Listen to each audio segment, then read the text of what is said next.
Salut à tous et bienvenue dans Hashtag Protestant 2.0 pour ce vendredi 20 mars, c'est l'équinoxe du printemps et justement je voudrais partager avec vous tout de suite une petite prière. Alors elle nous vient de nos amis juifs.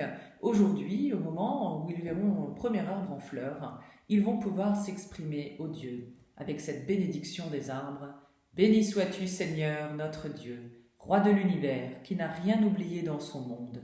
Il a créé en lui de bonnes créatures et de bons arbres pour que l'humanité se réjouisse.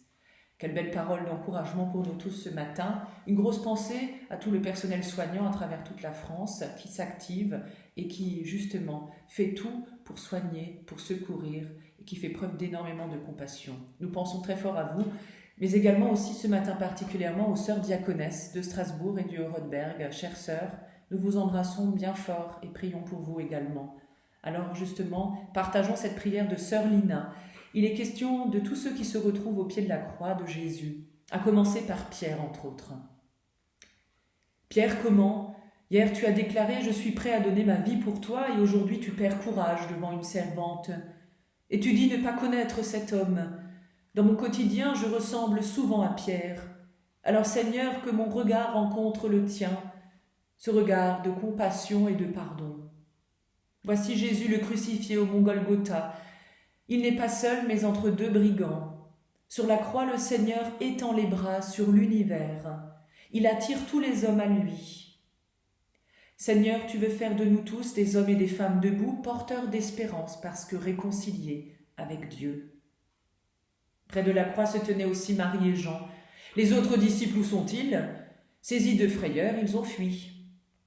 Seigneur, fais-nous la grâce de la fidélité aux heures difficiles et donne-nous l'audace du témoignage. Marie ployée par la douleur et la souffrance, Marie qui s'appuie sur le bras de Jean, le disciple bien-aimé.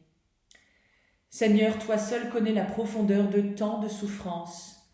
Ton regard se pose sur tous les cœurs brisés et transpercés. Ce regard d'amour et de consolation nous dit « Venez à moi ». Vous tous qui êtes fatigués et chargés, je vous donnerai le repos. Que cette parole biblique puisse nous encourager en ce jour, avec l'arrivée du printemps, mais aussi dans la joie et avec beaucoup d'espérance à chacune et chacun. Et surtout, restez chez vous. Rendez-vous à 11 h tout à l'heure pour notre vidéo du jour avec un mot d'encouragement et de l'humour.